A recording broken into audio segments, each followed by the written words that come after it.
Hello student, welcome to माँ Geetanjali YouTube channel. मैं मनोज कुमार वर्मा आज आप सबों के बीच सॉलिड स्टेट का लेक्चर नंबर 3 लेकर उपस्थित हुआ हूँ, जो कि काफ़ी ज़्यादा महत्वपूर्ण है। मेरे प्यारे बच्चों, यदि आप इस चैनल पे प्रथम बार जुड़े हैं तो इस चैनल को सब्सक्राइब कर लीजिए, अपने दोस्तों के साथ शेयर भी कर दीजिए ताकि वर्ड भी पढ़ पाएँ। आज का जो टॉपिक है वह है स्पेस लेटिस और क्रिस्टल लेटिस, जिसका हिंदी होता है क्रिस्टल जालक होता है। तो प्यारे बच्चों, जानेंगे क्रिस्टल जालक क्या होता है। तो क्रिस्टल जालक होता है क्या, तो मतलब कोई भी चीज़ जब 3 डायमेंशनल शेप में जब उसका एक निश्चित ज्यामितीय आकृति होता है ना, उसी को क्या कहते हैं, क्रिस्टल जालक कहते हैं। चलते हैं प्यारे बच्चों, अब क्रिस्टल जालक क्या है। तो कह रहा है क्रिस्टल का वह त्रिविमीय क्षेत्र जिसके अवयवी कण, क्रिस्टल का वह त्रिविमीय क्षेत्र जिसके अवयवी कण जो है वह क्या होता है, जिसके अवयवी कण, यह कह रहा है क्या, एटम, अणु, आयन, या कह रहा है जिसे पॉइंट द्वारा, जिसे क्या करते हैं हम लोग, तो यह पॉइंट द्वारा सूचित करते हैं। जो हम लोग पॉइंट द्वारा जो सूचित किया जाता है तो उसी मतलब सूचित किया जाता है निश्चित ज्यामितीय व्यवस्था को स्पेस लेटिस कहते हैं। जो निश्चित ज्यामितीय व्यवस्था रहता है उसे क्या कहते हैं प्यारे बच्चों, स्पेस लेटिस कहते हैं। पूछ देगा आप लोग को स्पेस लेटिस में जो अवयवी कण है वह क्या होते हैं, तो कहिएगा यह क्या होता है, परमाणु, अणु, आयन होते हैं। चलते हैं प्यारे बच्चों, अब अगले टॉपिक की तरफ हम बढ़ेंगे। तो चलते अब अगला टॉपिक देखते हैं क्या है। अगला टॉपिक है क्रिस्टल लेटिस की विशेषता, मतलब क्रिस्टल लेटिस के या स्पेस लेटिस की क्या विशेषता है। तो मेरे प्यारे बच्चों, क्रिस्टल लेटिस के प्रत्येक बिंदु पर एक अवयवी कण प्रदर्शित करता है। जो प्रत्येक जितना भी बिंदु होगा एक अवयवी कण प्रदर्शित करते हैं, जो एक या तो एटम, आयन या मोलिकुल्स होते हैं। जो ये क्या होते हैं, एटम, आयन्स क्या होते हैं, मोलिकुल्स होते हैं। अब दूसरा है विशेषता, क्रिस्टल जालक में बने तल को क्रिस्टल तल कहते हैं। तो क्रिस्टल जालक के अंदर जो तल बनते हैं उसको क्या कहते हैं, तो क्रिस्टल तल कहते हैं। पूछ देगा क्रिस्टल जालक के बने तल को क्या कहते हैं, तो क्या कहिएगा प्यारे बच्चों, क्रिस्टल तल कहते हैं। क्रिस्टल में करा है क्या, बिंदुओं को प्रदर्शित या करा है बिंदुओं को रेखा द्वारा मिलाना केवल उसकी ज्यामितीय या कार्य को ज्यामितीय को व्यक्त करता है। देखिए प्यारे बच्चों, जब जालक में या बिंदुओं को रेखा द्वारा मिलाते हैं, जब रेखा द्वारा आप मिला दीजिएगा तो वह केवल क्या करेगी, तो ज्यामितीय को व्यक्त करती है। तो यह आपका क्या था, यह विशेषता था। यह भी प्यारे बच्चों क्या है, काफ़ी ज़्यादा महत्वपूर्ण है। तो आप इसको भी देखते रहिए। चलते हैं अगले क्वेश्चन की तरफ। क्या करा, अब जानेंगे प्यारे बच्चों, यूनिट सेल क्या होता है। यूनिट सेल एकक कोष्ठिका। यूनिट सेल का हिंदी क्या होता है, एकक कोष्ठिका होता है। मेरे प्यारे बच्चों, आप जैसे आपके शरीर में सबसे छोटी संरचनात्मक एवं क्रियात्मक इकाई क्या है, तो प्यारे बच्चों हमारे शरीर में सबसे छोटी संरचनात्मक एवं क्रियात्मक इकाई सेल होती है। तो सेल के जब बार बार पुनरावृत्ति होता है तो वह क्या करते हैं, टिश्यू का निर्माण करते हैं। उसी तरीका से यूनिट सेल क्या होता है, तो यूनिट सेल क्रिस्टल की सबसे छोटी या छोटा पुनरावृत्त होने वाला त्रिविमीय भाग, मतलब क्रिस्टल जो बार बार पुनरावृत्ति होता है उसका होने वाला क्या है, सबसे बार बार पुनरावृत्ति होने वाला त्रिविमीय भाग है। जिसके बार बार पुनरावृत्ति से जो क्या होता है, बार बार जब पुनरावृत्ति होती है तो स्पेस लेटिस या क्रिस्टल लेटिस का निर्माण करती है।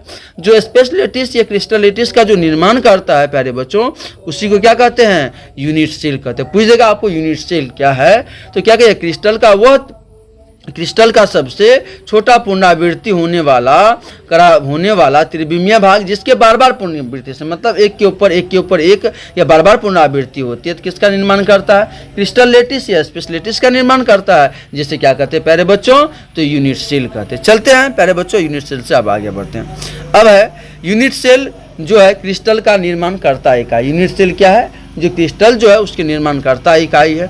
एक यूनिट सेल पूरे क्रिस्टल को क्या करता है, प्रदर्शित करता है। एक यूनिट सेल जो है वह क्या करते हैं प्यारे बच्चों, पूरे क्रिस्टल को प्रदर्शित करता है। याद रखिएगा, यूनिट मतलब पूछ देंगे आप लोगों को कि मतलब क्या क्रिस्टल का निर्माण करता है इकाई क्या है, तो क्या कहिए प्यारे बच्चों, यूनिट सेल है। पूछ देंगे एक यूनिट सेल क्या करता है, तो पूरे क्रिस्टल के चित्र को क्या करता है, प्रदर्शित करता है। देखिए प्यारे बच्चों, क्रिस्टल में यह क्या है, जैसे इस तरीका से हम चित्र को क्या करते हैं, ड्रॉ करते हैं, जिसमें कि इसको मान लिया एक्स अक्ष, इसको मान लिया क्या वाई अक्ष, इसको मान लिया क्या जेड अक्ष मान लिया। तो प्यारे बच्चों, इस भुजा को मान लेते हैं, यह भुजा ए है, यह भुजा को मान लिया क्या बी है, यह भुजा क्या है सी है। इसके बीच का जो एंगल है यह क्या है, अल्फा है। इसके बीच का एंगल वह गामा है। इसके बीच का एंगल यह क्या है प्यारे बच्चों, बीटा है। इस तरीका से इसका चित्र क्या किया, ड्रॉ किया गया है। तो यह क्या है, 3 डायमेंशनल शेप है। इसमें देखिए 3 अक्ष है, एक्स वाई जेड है, यह क्या होते हैं, 3 डायमेंशनल शेप होते हैं। चलते हैं प्यारे बच्चों अब आगे की तरफ।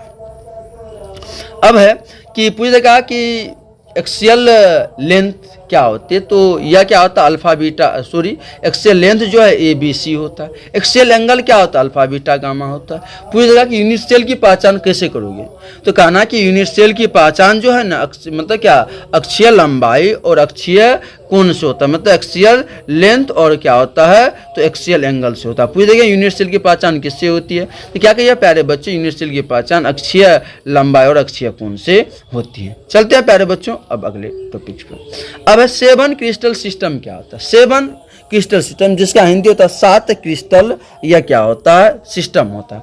तो 7 क्रिस्टल सिस्टम क्या होता है, तो मेरे प्यारे बच्चों अक्षीय लंबाई और अक्षीय कोण के आधार पर क्रिस्टल को 7 भागों में बांटा गया, जिसे क्या कहते हैं 7 क्रिस्टल सिस्टम कहते हैं।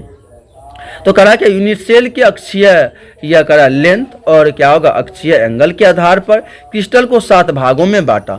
जो क्रिस्टल को 7 भाग में बांटा उसे क्या कहते हैं प्यारे बच्चों, तो 7 क्रिस्टल सिस्टम कहते हैं। अब है प्यारे बच्चों 7 क्रिस्टल सिस्टम को हम लोग देखेंगे, उसके अक्षीय लेंथ को देखेंगे, उसके अक्षीय कोण को देखेंगे और उसके एग्जाम्पल को समझने का प्रयास करेंगे। तो चलिए प्यारे बच्चों यहाँ पे हम लोग जो देख रहे हैं वह देख रहे हैं कि 7 क्रिस्टल सिस्टम वाले भाग को देखेंगे। तो 7 क्रिस्टल सिस्टम जो है यह क्या है, तो 7 क्रिस्टल सिस्टम में हम लोग क्या किए, तो 7 क्रिस्टल सिस्टम में उसकी अक्षीय लेंथ लिए, अक्षीय एंगल लेंगे और एग्जाम्पल को लेंगे। तो प्यारे बच्चों यहाँ पे क्यूबिक, तो प्यारे बच्चों यह क्यूबिक जो है ना यह टॉपिक हम लोग को क्या करना है पढ़ना। यह काफ़ी ज़्यादा क्या है तो महत्वपूर्ण इस टॉपिक को हमको क्या करना पढ़ना भी है, हमारे सिलेबस में यह टॉपिक पढ़ने के लिए है। जिसमें क्या उसका अक्षीय लंबाई जो है यह क्या होता है A बराबर B बराबर C होता है। अक्षीय कोण जो होता है यह क्या होता है अल्फा बराबर बीटा बराबर गामा बराबर 90 डिग्री होता है। एग्जाम्पल क्या होता है प्यारे बच्चों, एग्जाम्पल होता है NaCl KCl ZnS होता है। प्यारे बच्चों अब है इसका दूसरा टॉपिक है टेट्रागोनल। टेट्रागोनल में क्या होता है A बराबर B does not equal C होता है, जिसमें अल्फा बराबर बीटा बराबर गामा बराबर 90 डिग्री होता है। जिसमें एग्जाम्पल क्या है बच्चों TiO2 और उसके बाद क्या होगा प्यारे बच्चों, उसके बाद है आप लोग को यह SnO2 या NH4 है, NH4Br है। उसके बाद है हेक्सागोनल। हेक्सागोनल में जो मतलब क्या होता है एक्सियल लेंथ जो है वह होता है A बराबर B does not equal C। इसका एक्सिय कोण जो होता है A बराबर B बराबर 90 डिग्री गामा बराबर 120 डिग्री होता है। जिसमें ZnO या HGS या CDS होता है प्यारे बच्चों। इसके एग्जाम्पल को भी याद रखेंगे। अब है करा के ऑर्थोरोहम्बिक, जिसमें क्या A does not B does not क्या होता है C होता है। जिसमें अल्फा बराबर बीटा बराबर गामा बराबर 90 डिग्री होता है। जिसका एग्जाम्पल है प्यारे बच्चों यह क्या होगा तो KNO3 या BaSO4, उसके बाद क्या K2SO4 होते हैं प्यारे बच्चों। अब है इसी में प्यारे बच्चों अब हम लोग देख रहे हैं अब जो है और यह था ऑर्थोरोम्बिक तो हो चुका। अब करा क्या रोम्बोहेड्रल, जिसमें क्या A बराबर B बराबर C, जिसमें अल्फा बराबर बीटा बराबर 90 डिग्री गामा बराबर डज नॉट क्या होगा 0 डिग्री होगा प्यारे बच्चों। उसके बाद जो है इसमें क्या होता है इसके एग्जाम्पल जो है क्वार्टर्स है HGS है या NaNO3 है प्यारे बच्चों। इसके एग्जाम्पल को भी याद रखेंगे। उसके बाद है मोनोक्लिनिक, जिसमें A does not B does not C, जिसमें अल्फा बराबर गामा बराबर 90 degree beta does not equal क्या होगा 90 डिग्री होगा प्यारे बच्चों। इसके बाद जो इसका क्या KClO3 या CSO4 इसका एग्जाम्पल होता है प्यारे बच्चों। अब है ट्राइक्लिनिक। ट्राइक्लिनिक जो है यह क्या होता है A does not B does not C, जिसमें क्या होता है alpha does not beta beta does not gamma बराबर 90 डिग्री, जिसमें BaSO4 × 5H2 या क्या K2 या क्या होता है Cr2 या O7 प्यारे बच्चों। इसके एग्जाम्पल को भी याद रखेंगे। तो प्यारे बच्चों इसमें हम लोग को जो पढ़ना है, तो हम लोग को जो पढ़ने के लिए प्यारे बच्चों उसमें पढ़ना है क्यूबिक क्रिस्टल सिस्टम को। तो क्यूबिक क्रिस्टल सिस्टम को पढ़ना है। तो क्यूबिक क्रिस्टल सिस्टम में क्या होता है क्यूब जो घन जो होती है तो घन की यह क्या होती है सभी भुजा आपस में बराबर होते हैं। इस चीज़ में देखेंगे, इसमें हम लोग देखेंगे कितने पृष्ठ होते हैं, इसमें क्या होते हैं, इस चीज़ के बारे में जानकारी लेंगे। इस लेक्चर में प्यारे बच्चों हम लोग यहीं तक रहेंगे और अगले लेक्चर के आप बने रहें। जय हिंद जय भारत।